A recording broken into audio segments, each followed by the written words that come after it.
अस्सलाम वालेकुम डियर्स, मैं हूं सुनाव लग अंदर। तो सिविल के रिलेटेड मैं वीडियो बनाता रहता हूं। अगर आप मेरे यूट्यूब चैनल में नए हैं तो चैनल को ज़रूर सब्सक्राइब कर दें और बेल आइकन को भी दबा दें ताकि मेरी हर आने वाली वीडियो आप तक नोटिफिकेशन मिल पाए। तो आज जो मेन बहुत इम्पोर्टेंट है क्वेश्चन है कि ओवरलैप, जो स्लैब का ओवरलैप होता है या इसका ओवरलैप स्लैब का ड्राइंग में नहीं दिया होता है, तो यहाँ के कौन से एरिया में ओवरलैप करना है और कैसे करना है। तो ये आप देख सकते हैं कि ये स्लैब है हमारे पास। तो ये यहाँ पे इतनी बड़ी ये स्लैब है, तो ये तकरीबन हमने आधा हिस्सा किया हुआ है और उधर बाकी है हमारा। तो यहाँ से वो स्टील हमारा आ रहा है, यहाँ से हम लोग उधर से। तो 12 मीटर एक पूरी लेंथ तो ऐसे होती नहीं है, तो 12 मीटर होती है, तो ये हमारा एरिया 18 मीटर 20 बनता है। तो इसमें लाजम ओवरलैप करना पड़ेगा। तो ओवरलैप करना है तो सेंटर में हमारा ये बीम आ रहा है, तो इसलिए ओवरलैप फिर किधर करना है, तो ये मेन क्वेश्चन है। तो बीम में जिधर बीम आता है उधर ओवरलैप नहीं करना होता। तो बीम का ये बीम है, तो दोनों तरफ में बीम के साथ में यहाँ पर अगर हम इधर ओवरलैप कर देते हैं बीम को, तो ये हमारा कंसेंट रिजेक्ट कर देता है और ये सिविल इंजीनियरिंग के अगेंस्ट है।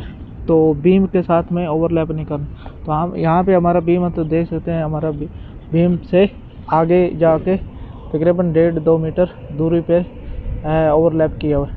और इसी तरह बीम के दूसरे अपोजिट में यहाँ पे भी ओवरलैप किया हुआ है। तो ओवरलैप कैसे किया हुआ है, इंटरनेट हमने ओवरलैप किया हुआ है। तो ये बहुत ज़रूरी है कि ये देख सकते हैं कि ये जो स्टील है लेंथ है ये पूरी उधर से 12 मीटर क्या रहे, तो ये इसका ओवरलैप वहाँ पे ख़त्म हो रहा है। तो ये ओवरलैप वहाँ पे डला हुआ है और इसका जो नीचे वाली बार है उसका ओवरलैप यहाँ पे डला हुआ है। तो ये इसमें देख सकते हैं।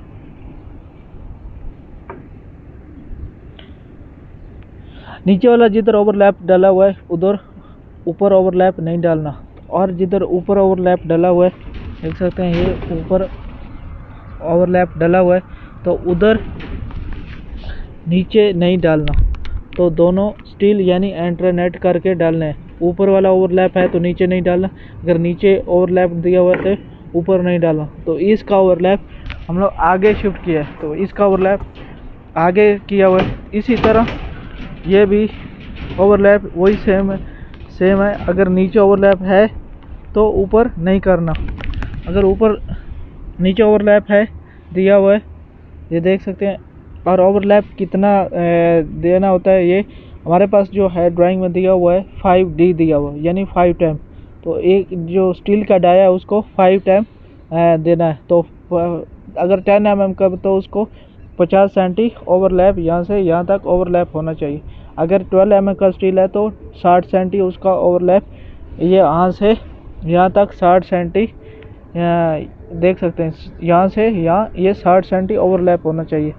तो ये बहुत इम्पोर्टेंट है और सब इंटरनेट ओवरलैप करना चाहिए। और दूसरा मैं साथ बताता चलो कि हम ये जो प्लाईवुड के डक्टिंग हैं उसके पूरे जॉइंट भी क्लोज कर दिए हुए हैं और सफाई का। और एक जो है हमारे जो बार्स होते हैं उनको पूरा स्ट्रेट रखना होता है। जितनी भी इसकी स्पेसिंग है, अभी हम लोग इसका टांका बाकी है, बेंडिंग नहीं किया हुआ। तो आप देख सकते हैं ये वाला हमारा स्टील बिल्कुल एक्यूरेट सीधे आ रहा है, बिल्कुल स्ट्रेट है।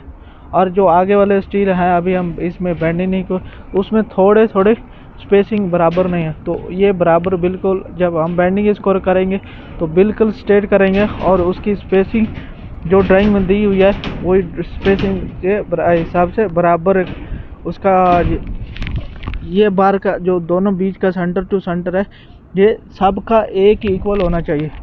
तो ऐसा नहीं एक छोटा और बड़ा और बारें जो हैं हमारी टेढ़ी हों। तो ये इस बात का एक सुपरवाइज़र को, फोरमैन को बहुत ख्याल रखना चाहिए। तो उम्मीद करता हूँ आपके आज का जो मेरा टॉपिक है उसको समझ आ गई होगी। तो इंशाल्लाह नेक्स्ट वीडियो मिलेंगे। दुआ में याद रखिए, अपना बहुत ख्याल रखिए। अल्लाह हाफिज़।